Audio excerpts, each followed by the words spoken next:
Olá pessoal, tudo bem com vocês? Vamos aqui dar continuidade à nossa 8ª diretriz de hipertensão da Sociedade Brasileira de Cardiologia. E nesse bloco nós iremos falar sobre o idoso, a hipertensão no idoso. Nesse público a gente tem aí diversas características que são bem peculiares, tá? E que caem bastante em prova, que é o hiato auscultatório, a pseudo-hipertensão e a hipotensão ortostática. São 3 características que podem acontecer com maior incidência aqui na população de idosos, devido ao próprio quadro do envelhecimento, onde tem aqui as características relacionadas à pressão arterial, conectada aqui com uma questão de rigidez arterial, que pode ser verificada com o aumento da pressão de pulso, que é a diferença da pressão arterial sistólica e a pressão arterial diastólica. Então, a gente vai ter um aumento dessa diferença na população de idosos, tá? Essa pseudohipertensão, ela também vai acontecer por conta da rigidez arterial. E isso vai ser detectado, né, por meio aqui da manobra de Osley. Isso cai demais em prova e a gente precisa conectar essas informações. Além disso, nós temos aqui o idoso com várias particularidades em relação a medicamentos, tá? Muitos antihipertensivos favorecem aqui as quedas no idoso. Então, é um cuidado que a gente tem que ter, é aqui ajustar a dose desse medicamento, né? O enfermeiro prescritor aí do programa de hipertensão, ele tem que ter muito cuidado com a dose da medicação desse idoso, que vai ser aí diferente da dose antihipertensiva para a população padrão, né? Porque aumenta o risco de queda, principalmente aqui, e a função renal, gente, do idoso também já está prejudicada, que é a via de eliminação desse fármaco. Então, eu vou ter aí diversos fatores influenciando diversas mudanças no processo de tratamento, de diagnóstico, inclusive de metas da população idosa. Essa meta, ela vai ser aqui dependente não da idade, mas dependente do quadro clínico desse paciente. Se é um paciente rígido, completamente aí inteirão, né? Ali trabalha, tem toda a sua atividade.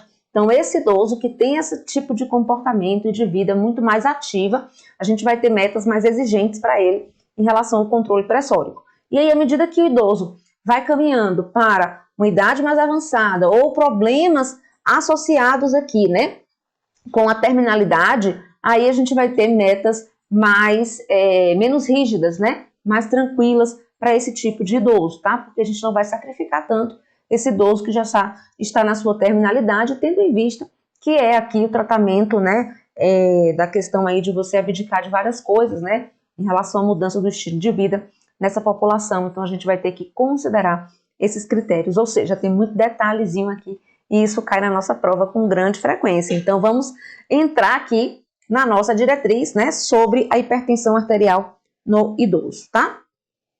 Ok. Beleza, então o que é idoso? Isso aqui caiu agora na prova, né, de residência da USP, né? Então, a gente tem o idoso mesmo pela Organização Mundial, né, Saúde, pela Organização das Nações Unidas, pela questão aqui do Estatuto do Idoso, né, a nossa lei aí, aqui do Brasil, 60 anos, tá? Alguns países têm 65, mas não confunda isso, né? Nem também confunda a questão dos direitos que algumas questões aí no Brasil têm para a partir de 65 anos com a idade do idoso, tá bom, gente? Então, aqui, idoso acima de 60 anos, tá? Há uma tendência disso mudar no futuro? Sim, tem projeto de lei, tem várias situações aí devido ao envelhecimento populacional. Mas enquanto isso a gente está com 60 leis, porque projeto 60 anos, porque projeto de lei não é lei, tá? Então é ainda em fase de tramitação. Então 60 anos é a idade do idoso aqui. E aí a gente tem essa nova definição, inclusive o Estatuto do Idoso já fez esse acréscimo lá, né? Que muito idoso é aquela idade aqui superior a 80 anos, tá certo? Com relação à mudança, né, dos critérios da pressão do idoso, vamos aqui avaliar os mecanismos fisiopatológicos que trazem aqui pra gente essa questão de particularidade do idoso, tá? Eu tenho aqui, ó, os mecanismos fisiopatológicos, o aumento da pressão arterial sistólica. Eu tenho uma pressão de pulso aumentada, que é a diferença entre a pressão arterial sistólica e a pressão arterial diastólica, tá? Eu tenho aqui, ó, a rigidez arterial, certo? Que isso vai ser detectado exatamente com o aumento da velocidade da onda de pulso, que é a VOP. A gente viu lá no capítulo de fisiopatologia essa explicação, que é a velocidade aqui da onda de pulso, tá? Também a gente vai ver a rigidez arterial com aumento do ITB, índice tornozelo braquial, e também com aumento da pressão de pulso. São indicadores aqui da rigidez arterial, certo? Eu também tenho aqui uma redução da complacência vascular. Então as artérias vão ficar menos aqui complacentes. É a mesma coisa de estar rígida, né? Ela não consegue aí ter a sua adaptação quando o sangue passa, e o sangue vai passar com maior pressão ali. Espessamento dessa parede arterial por multiplicação daquele tecido ali muscular, levando também a um aumento do tecido fibrótico aí nessa musculatura das artérias, e disfunção endotelial. O idoso também, gente, ele aumenta mais rápido a pressão diante do uso do sal, tá certo? Então o uso do sal aí pode potencializar aqui o aumento pressórico no idoso com uma forma mais intensa do que na população mais jovem. Eu tenho também o estresse hemodinâmico crônico, fragmentação e desalinhamento das fibras de elastina, com substituição por fibras colágenas, o que facilita então a deposição de íon cálcio nesse endotélio, e isso aumenta a questão aqui da formação de trombos, tá? E aí são 3 critérios aqui que a gente tem que avaliar em relação ao idoso, e o que mais aparece em prova é bem esses 3 aspectos aqui, ó. O hiato auscultatório, certo? Eu tenho também a pseudohipertensão e tenho aqui variações posturais e pós-prandiais. Aqui eu entro na hipotensão ortostática e hipotensão pós-prandial. Pós-prandial após a alimentação. E hipotensão ortostática tem a ver com a diferença de pressão entre a pessoa sentada e em pé, né? E essa medida em pé aí depois de 3 minutos, se a sistólica cair mais do que 20 e a diastólica cair mais do que 10, isso está feito o diagnóstico de hipotensão ortostática. Isso é muito importante, porque isso a gente tem que, detectando isso, orientar esse idoso a levantar mais devagar, né, a ter muitos cuidados aqui, porque uma das situações que leva a óbito no idoso é a queda, e a hipotensão ortostática potencializa essa queda, tá? Aqui na diretriz de 2020 não tem esses conceitos, certo? Onde que eu fui buscar? Esses conceitos estão na 7ª diretriz lá de 2016. E eu achei interessante, porque uma das coisas que mais aparece em prova é justamente esses conceitos aqui de hiato auscultatório, pseudohipertensão e hipotensão postural. Então, printa a tela, salva essas informações, porque aqui tem números. E onde tem números, tem questão, né, gente? Então, vamos lá. Quais são os fatores que interferem na medida da PA do idoso? Eu tenho aqui o hiato auscultatório. O que é isso? Consiste no desaparecimento dos sons durante a deflação do manguito, geralmente entre o final da fase 1 e o início da fase 2 dos sons de Korotchkov, resultando em valores falsamente baixos para a pressão arterial sistólica ou falsamente altos para a pressão arterial diastólica. Então a gente vai ter valores aqui alterados, porque o som de Korotchkov vai ter aí um momento sem escuta, né, do som que está ali acontecendo com o passar do nosso sangue. Lembra desse som de Korotchkov? Né? Quando a gente insufla o manguito, há um colabamento arterial. Né? Quando a gente desinsufla para começar a ouvir aí os nossos sons de Korotchkov, né? Então aqui é quando vem o fluxo totalmente turbilhonado, onde a gente ouve ali o primeiro som, que é o som de Korotchkov fase 1, tá? E aí no idoso a gente vai ter um hiato auscultatório, a gente não vai conseguir ouvir entre a fase 1 e a fase 2 aqui de forma adequada. E isso pode prejudicar a nossa ausculta, e aqui a gente não entender direito na ausculta se o valor da pressão arterial sistólica foi aquele ou foi o outro. Então a gente pode aí trazer confusão na interpretação dos dados, tá? Levando a valores falsamente baixos da sistólica, porque a gente perdeu o primeiro som lá, né? E vai ouvir aqui como se fosse o 2, mas é o 1 que deveria ser considerado para a sistólica, ou falsamente altos para a diastólica. A maior variabilidade da PA no idoso ao longo das 24 horas, então, vai tornar a MAPA, que é a monitorização da pressão arterial no ambulatorial, né, que é aqui útil, que é aqui colocado no braço, né, e fica 24 horas, onde a gente consegue ver aí diversas medidas, e aí a gente vai ter aí uma característica de média, né, entre aquelas medidas para poder conseguir aí melhorar esse parâmetro de hipertensão e dos valores exatos desse idoso. Ok, então o hiato auscultatório é essa dificuldade, né, desaparecimento de ouvir esse som, essa dificuldade de ouvir esse som pelo desaparecimento. Agora, o outro item é a pseudohipertensão. Isso aqui tem a ver com o enrijecimento arterial, tá? Que é o processo aterosclerótico. Pode ser detectado pela manobra de Osler. Ou seja, permanece aqui a artéria radial palpável após a insuflação do manguito pelo menos 30 milímetros acima do desaparecimento do pulso radial. Então, observe que eu vou ver minha pressão. A primeira fase da verificação da pressão é a medida aqui palpatória, né? A gente não vê aqui a radial e insufla aqui o manguito até o desaparecimento, né, dessa radial. Ok. Depois eu vou lá e faço a fase auscultatória, colocando o estetoscópio agora na artéria braquial. Cuidado, a fase palpatória é radial, a fase auscultatória é braquial. Coloco na braquial e faço a medida da pressão arterial sistólica, né? Definir a pressão desse idoso. E aí eu vou agora fazer o teste de Osler, da manobra de Osler. Vou insuflar, eu já sei que a minha sistólica é 140, então eu vou insuflar meu manguito acima de 170. E eu ainda continuo aqui percebendo esse pulso palpável na artéria radial. Por quê? Porque a artéria não conseguiu colabar, mesmo com a insuflação máxima aqui, né, 30 acima daquela sistólica.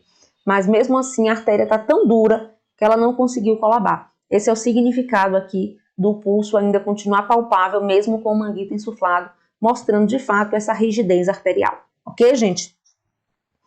A hipotensão postural, que é aqui hipotensão ortostática, é definida pela redução menor que 20 da sistólica ou menor do que 10 na diastólica, quando comparado após 3 minutos. Ó, quanto número, gente? Os valores obtidos na posição ortostática com aqueles medidos na posição de decúbito ou sentada.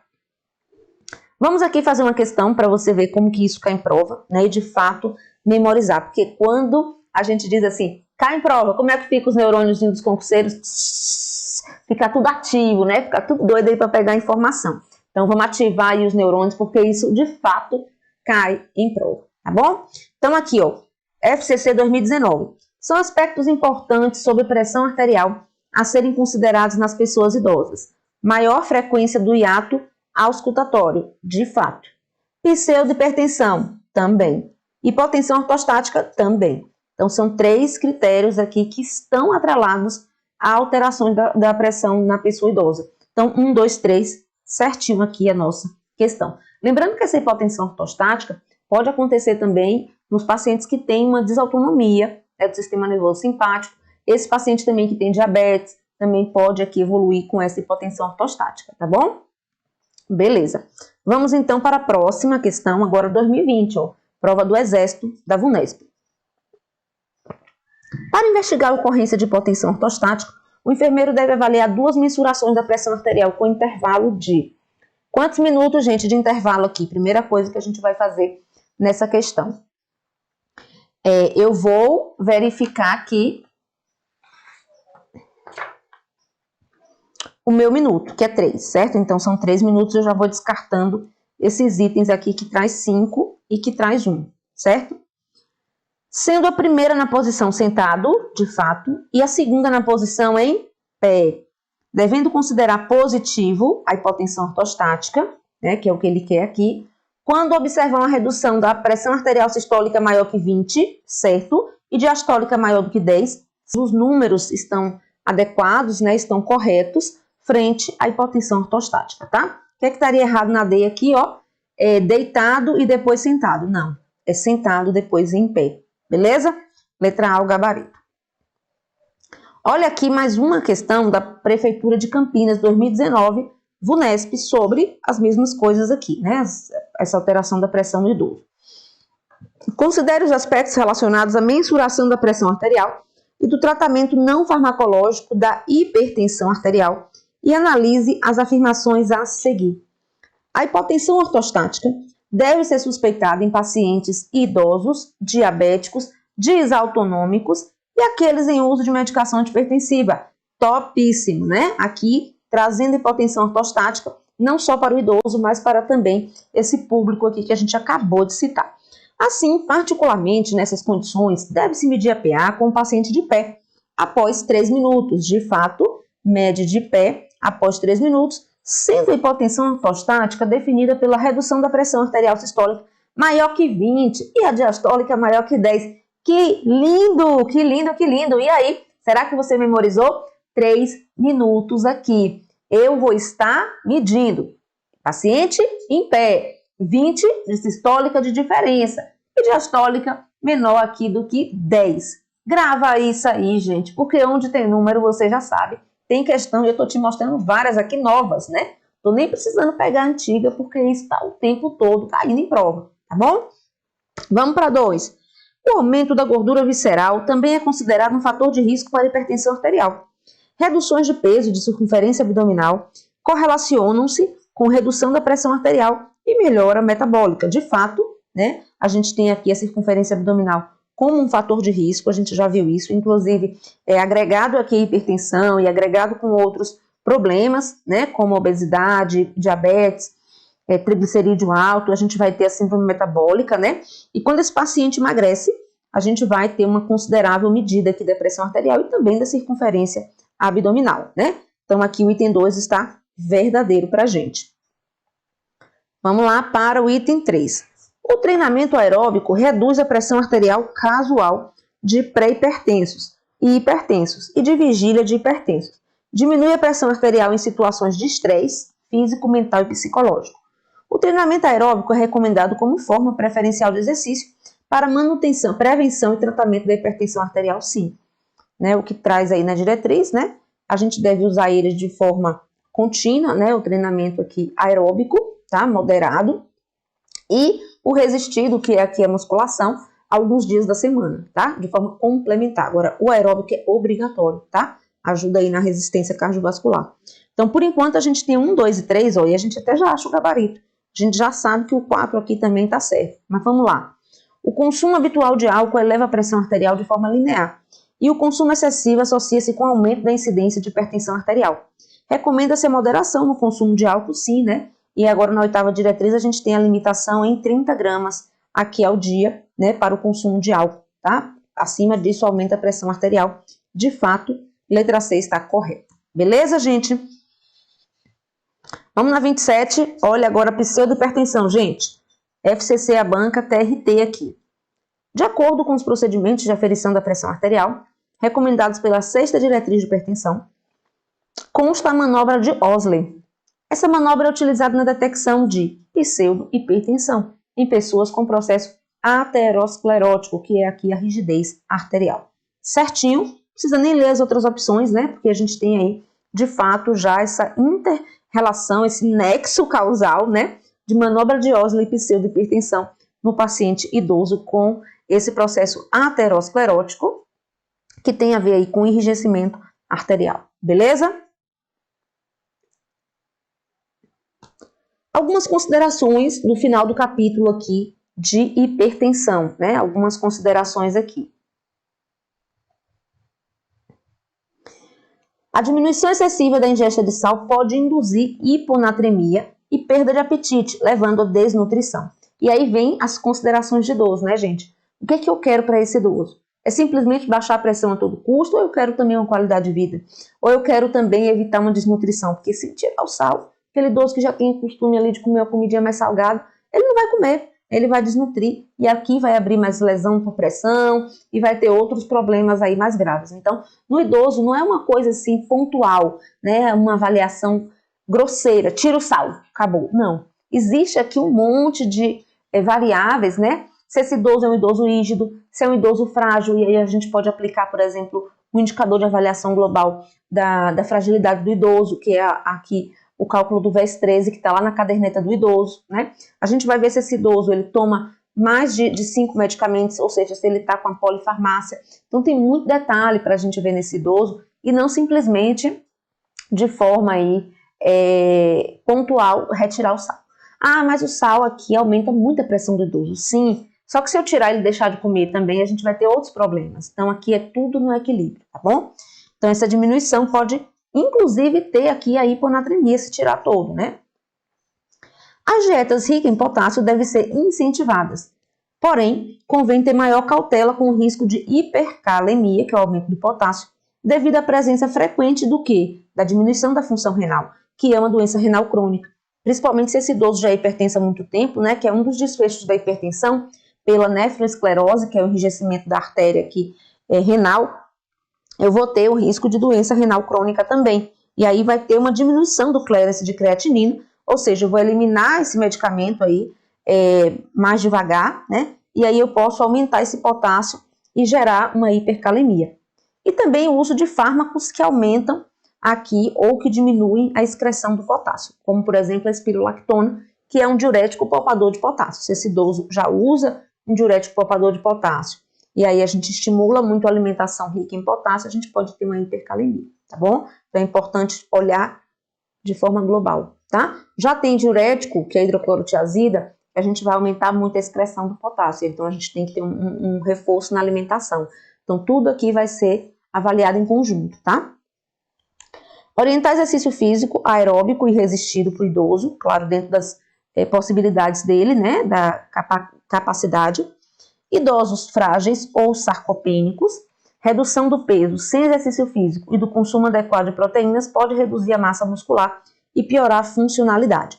Idoso frágil, gente, tem a ver aqui com agregado de sinais e sintomas, né? Inclusive é uma síndrome, no nosso diagnóstico de enfermagem da NANDA, síndrome do idoso frágil, onde vai ter vários outros diagnósticos conectados aí com a síndrome do idoso frágil, né?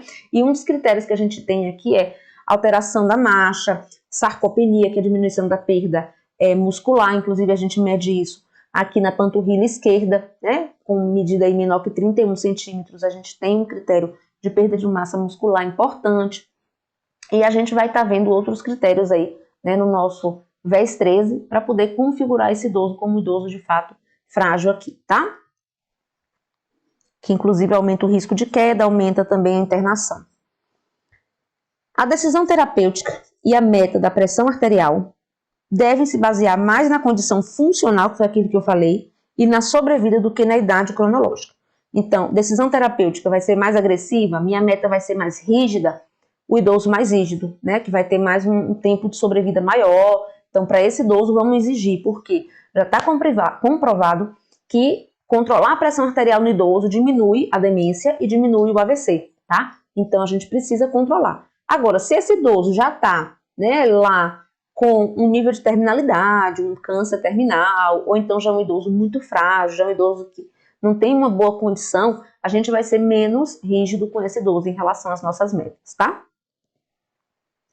Tratamento. Monoterapia ou combinação de doses baixas, porque esse paciente vai eliminar mais lentamente o fármaco, né? Lembra que a função renal dele está mais baixa?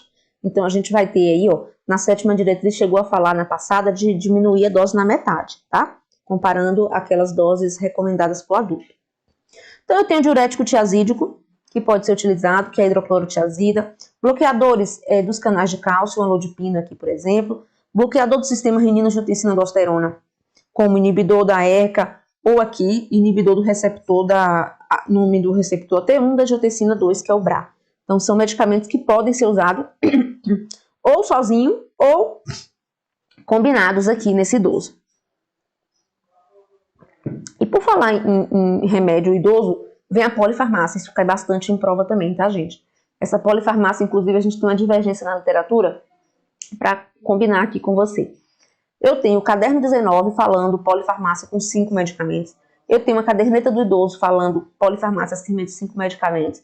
E tenho agora a diretriz também de hipertensão 2020, polifarmácia acima de 5 medicamentos, tá? Mas o protocolo da Anvisa, Fiocruz e Ministério da Saúde de Segurança do Paciente tem lá polifarmácia acima de 4 medicamentos, tá bom? Então, se ele usar como referência essa específica, aí você pode dizer que é acima de 4. Mas se ele perguntar de forma aleatória sem citar, vai no acima de 5, porque é a maioria das literaturas que trazem pra gente esse valor. E hashtag qual é? Onde tem número, tem questão, né? Então, grava aí comigo, polifarmácia mais que 5 medicamentos, eu vou te mostrar que isso cai em prova. Combinado? E associação a maior chance de evento adverso, interações farmacológicas e piora da adesão ao tratamento quando a gente tem polifarmácia. Porque pensa aí, o idoso passa o dia tomando remédio, né? É hipotireoidismo, ele já acorda tomando. Elendronato, porque tem aí alteração relacionada, né, com osteoporose. Aí daqui a pouco tem o da pressão. Aí o da pressão causa o tiazídico, liberação de potássio demais, né, elimina muito potássio. Aí eu boto espirulactona para poder segurar um pouco o potássio. Aí começa a ter dor de estômago, aí eu vou com omeprazol ou ranitidina. Aí você tem um aumento do colesterol, aí você entra com a estatina. E daqui a pouco, quando você vê, o idoso já está com muitas medicações. O remédio de dormir, né? Porque muitos idosos também usam remédio para dormir. E aí, ó, facilmente a gente chega em 5, 6, 7 remédios aqui só com essas doenças bem comuns aí do idoso. Quando você parte para o idoso que tem uma doença específica a mais, aí o negócio fica mais feio ainda, né? Então vamos lá, olha como caiu isso em prova. Foi na prova da CLDF, FCC 2018. A ocorrência de interações medicamentosas é um dos principais riscos envolvidos no uso de medicamentos por idosos. Os profissionais de saúde precisam ficar atentos e orientar pacientes e familiares sobre os riscos da polifarmácia. Na pessoa idosa, a polifarmácia é caracterizada pelo uso concomitante de quantos medicamentos, gente? 5 ou mais medicamentos, tá? 5 ou mais. Aqui na letra E tinham 4 aqui de medicamentos, né? Mas assim, esse negócio de uso contínuo não tem referência. Você está ali naquele momento usando mais de 5, é aqui uma situação de polifarmácia, tá? E pelo número 4 só, lembrando que o protocolo de quedas, da Anvisa, ele tem lá essa característica de 4. E de 5, Sociedade Brasileira de Cardiologia, na 8ª diretriz, traz pra gente isso. E tem também na caderneta do idoso, e no CAB 19. Combinado? Letra C, o gabarito. Questão 29, no modo turbo ativado. Julgue o próximo item relativo à atenção à saúde do idoso. Atenção à saúde do idoso. Vamos aqui conectar as nossas informações.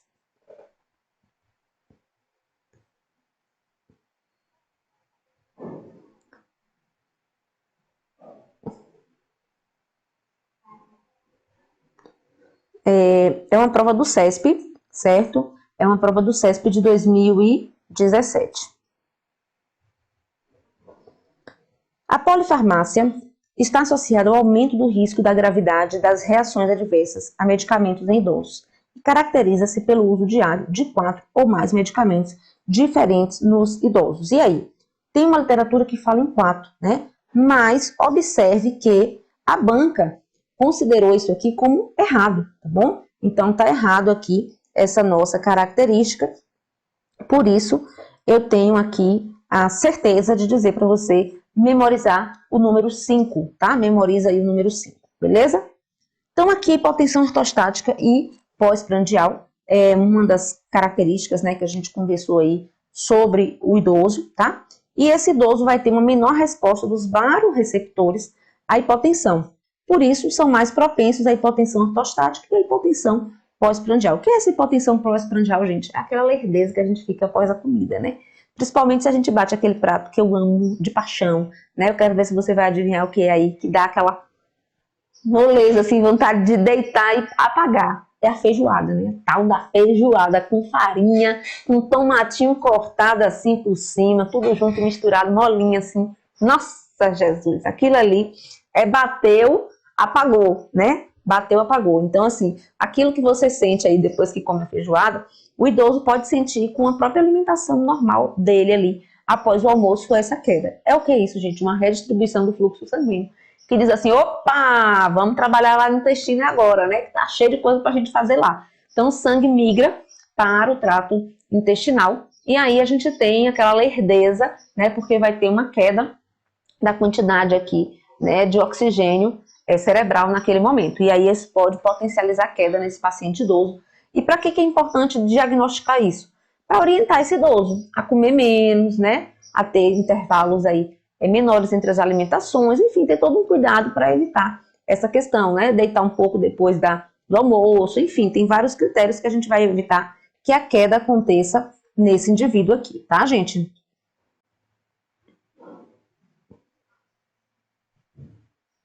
Então, observe, associa-se a isso a maior frequência de doenças neurodegenerativa. Essa perda de controle também vai estar conectado aqui, ó, com esse aspecto, tá? Medicamentos que aumentam a hipotensão ortostática é o diurético, simpaticolíticos, nitratos e antidepressivos tricíclicos, né? Então, são potencializadores, tá? E aquela questão, gente, de medicamento em dose, a gente vai estar sempre reavaliando essa prescrição para ver se precisa de ajuste, né, em relação a esses medicamentos, tá bom? Nessa hipotensão ortostática, então, aumento do risco de queda com lesão. E o que eu vou indicar? Ó, hidratação adequada, dieta normossódica, mudança lenta de decúbito, em vez de hipossódica, né, para poder não ter essas quedas de pressão, normossódica. Mudança lenta de decúbito, porque isso potencializa, ou seja, levantar mais devagar, levantar um pouco a cabeceira e o uso de meias elásticas, ajudando no retorno venoso aí, evitando essa hipotensão ortostática. A hipotensão pós-prandial, que é aquela após o almoço, evitar refeições copiosas e grande consumo de carboidrato e de álcool. Também não deve realizar exercício após as refeições, porque o nosso vaso sanguíneo vai estar lá todo no intestino e a gente não vai conseguir fazer o exercício de forma adequada, podendo ficar tonto. Agora a gente vem para as metas. A gente viu que no idoso, as metas no idoso vai ser diferente das metas aqui, né, da população padrão. Então eu tenho aqui, ó, o idoso rígido, né, que é aquele que tem aí uma funcionalidade muito boa, consegue andar bem, não tem perda de massa muscular, né, de massa muscular. Então nesse idoso rígido, né, eu vou ter aqui as metas pressóricas mais rigorosas. Manter a sistólica de 130 a 139, tá? Observe aí que é 1A, né, a indicação alta, e limiar de tratamento aqui maior ou igual a 90. Em relação à diastólica, né, para começar o tratamento. E a meta dessa diastólica é de 70 a 79. O limiar de tratamento para começar, observe que o idoso com muito tempo de sobrevida aí previsto, né, acima de 140 a gente já vai começar o tratamento, tá? E tentar uma meta de 130 a 139. Já o idoso frágil, eu tenho aqui para começar o medicamento só quando tiver maior que 140, 160, tá? E a meta é alcançar aqui 140 a 149. E só vou começar o tratamento com a diastólica maior ou igual a 90 e tentar manter a meta aqui de 70 a 79, tá? Aqui tem esses númerozinhos, né? Que eu trouxe uma letra um pouco maior para a gente conseguir saber o que é. Mais importante a condição funcional para definir rígido e frágil do que a idade. Observe que a gente não usou aqui o critério idade para definir o que é rígido e frágil, né? A gente usou essa funcionalidade. No contexto aqui de rígido, o item 2 aqui inclui a fragilidade de forma leve, vai ser classificado no contexto de meta como rígido, tá? E aqui no idoso frágil, a fragilidade moderada a severa, certo? A questão aqui da meta pressórica, incluindo idosos com comorbidades, diabetes, doença arterial coronariana, doença renal crônica, um AVC, alteração aqui do ataque isquêmico transitório, um evento isquêmico transitório. Com relação aqui a avaliar ativamente a tolerabilidade em relação aos medicamentos, certo? Inclusive possíveis sintomas atípicos que vão aí acontecer com medicamentos. A meta mais rígida, de 125 a 135, pode ser obtida em casos selecionados, principalmente se os idosos são mais motivados com o seu tratamento, menor de 80 anos, ótima tolerabilidade ao tratamento, então a gente pode exigir um pouquinho mais dessa meta. Limites mais elevados em caso de sobrevida limitada e ausência de sintomas. Redução da PA deve ser gradual, que pode causar, né, hipofluxo cerebral se a gente reduz rapidamente, e evitar a pressão diastólica muito baixa em portadores, principalmente de doença arterial coronariana, porque a gente vai ter limitação do fluxo cardíaco nessa questão aí da diminuição da pressão arterial diastólica, tá? Ok, quais são os desafios no tratamento da hipertensão no idoso? Os desafios não se restringem à idade, mas principalmente às condições funcional, social, nutricional e mental. A avaliação clínica deve incluir testes funcionais, como a velocidade da marcha e a escala de fragilidade clínica. Tem várias escalas, dentre elas a gente tem aqui o VES 13, né, que é a que está na caderneta do idoso, tá? aqui do SUS. Tratamento previne evento cardiovascular, morte e declínio cognitivo, mesmo em idades avançadas. Então, já está confirmado que não vale a pena deixar para lá, né, uma hipertensão no idoso, que vale a pena aqui tratar para diminuir essa questão aí, principalmente do declínio cognitivo, né, a questão das demências. Em idosos, em cuidado paliativo, por doenças avançadas ou fragilidade severa, o objetivo principal do tratamento é o controle dos sintomas, né? Porque aqui a gente quer qualidade de vida, tá? Os medicamentos, diurético, bloqueador do canal de cálcio, IECA e bloqueadores aqui dos receptores de angiotensina, devem ser usados em monoterapia ou combinação como terapia inicial. O beta-bloqueador, quando houver indicação formal, ou seja, o paciente que tem insuficiência cardíaca e tem que usar já beta-bloqueador, né? O paciente que tem aí secção de aorta, alguma coisa assim que o beta-bloqueador seria indicado, tá certo? Vamos aí continuar nesse bloco para falar rapidamente sobre hipertensão arterial agora secundária, né? Que é aqui quando tem uma base de causa conectada aqui com essa nossa hipertensão e não essa idiopática que a gente tem aí como hipertensão arterial sistêmica primária, né? Onde a gente não tem uma causa sozinha, né? São várias causas, né? Fatores de risco conectados, história familiar, tem aqui a questão do excesso de peso, a questão também conectada aí com aumento do colesterol, enfim, tem vários fatores de risco, ou seja, a hipertensão arterial sistêmica primária, ela é multicausal, né? Mas a hipertensão arterial secundária não, é uma doença que a pessoa tem, e aquela doença tem ali a capacidade ou de reter água no corpo, como por exemplo o aumento da aldosterona, né? Retém só de água, então a pressão aumenta de forma aí certa, né, o nexo causal com essa doença, e outras doenças que podem ser tanto endócrinas quanto não endócrinas, causando essa hipertensão arterial aqui do tipo secundário. Vamos aqui avançar nesse conteúdo, que é a última parte da nossa diretriz, tá? Quais são aqui os indícios de hipertensão arterial secundária? Eu tenho uma hipertensão muito já alta de pressão, né, estágio 3, e aqui dos 30 ou após aqui os 55 anos, hipertensão resistente ou refratária, ou seja, você está dando medicamento e a pressão não está caindo. Uso de hormônio exógeno, fármacos ou demais substâncias que possam elevar a pressão arterial. Tríade do feocromocitoma, que é um tumor aqui de suprarrenal, onde eu tenho crise de palpitações, sudorese e cefaleia. Indícios de apneia obstrutiva do sono. A gente já viu, inclusive, que isso é um fator de risco lá, né? Na nossa medida de prevenção primária. Faces típicas ou biotipo de doenças que cursam com hipertensão arterial, doenças genéticas, por exemplo, presença de sopro em territórios arteriais ou massas abdominais, assimetria ou ausência de pulso em membros inferiores, que aí a gente tem alterações, né, de outras doenças que podem gerar isso, hipopotassemia espontânea ou severa, induzida por diurético, e exame de urina anormal com hematúria glomerular, dismórfica, ou presença de albuminúria, proteinúria. Isso mostra uma alteração da função renal.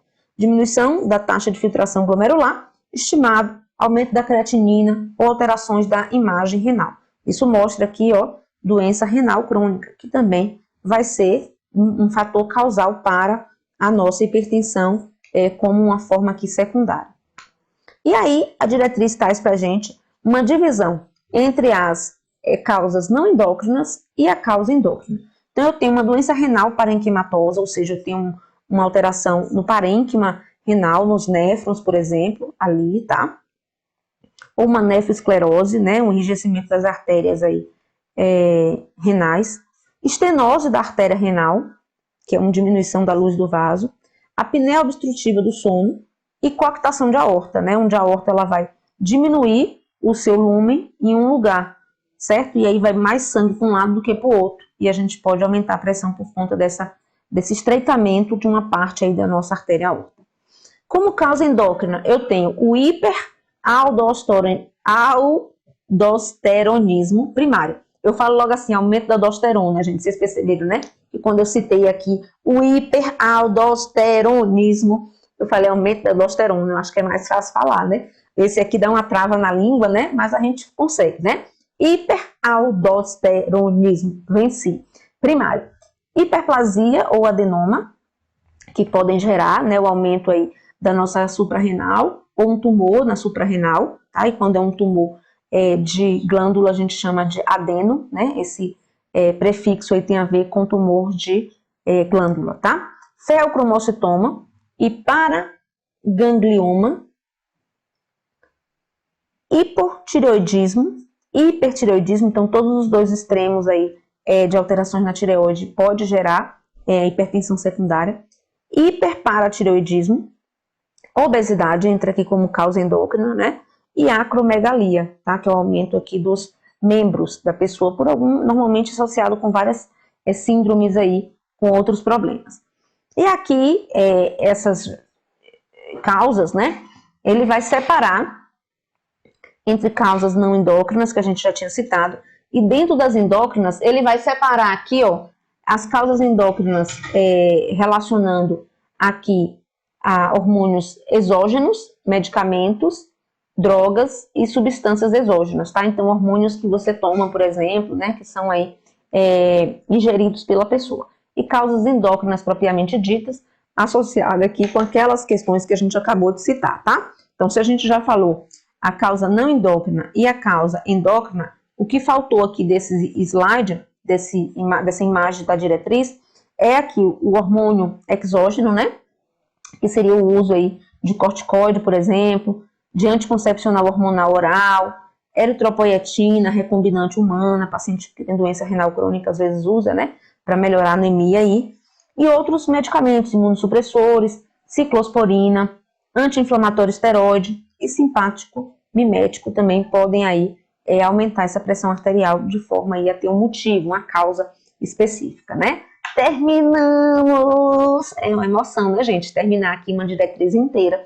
Claro, eu peguei tudo que cai em prova de concurso, tá? Tem várias outras coisas lá que são bem específicas ali, né? Em relação a bem desse tratamento, por exemplo, da hipertensão secundária, que são coisas que não tem nenhuma questão. Então eu falei, não vou pegar aquilo que não tem nenhuma questão e nenhuma chance de cair na nossa prova, porque o nosso tempo é ouro e a gente precisa otimizar. Já tem tanta coisa que pode ser cobrada dessa diretriz, né? Então a gente foi aí destrinchando junto com você, ó, passo a passo, tudo que pode cair na sua prova. Então, terminando essa aula aqui de hipertensão, você já está craque da 8ª diretriz. E eu fico muito feliz de você ter chegado aqui até o fim, junto comigo, né? Esse é sinal que você gostou da nossa aula e da nossa diretriz. E eu aguardo você em outras aulas aqui do Gran Curso Online, né? A sua dúvida, a sua participação, porque ela é sempre aí muito importante, né? Acompanhe as nossas aulas ao vivo no YouTube, estejam aí sempre presentes, né? Porque a participação de vocês, gente,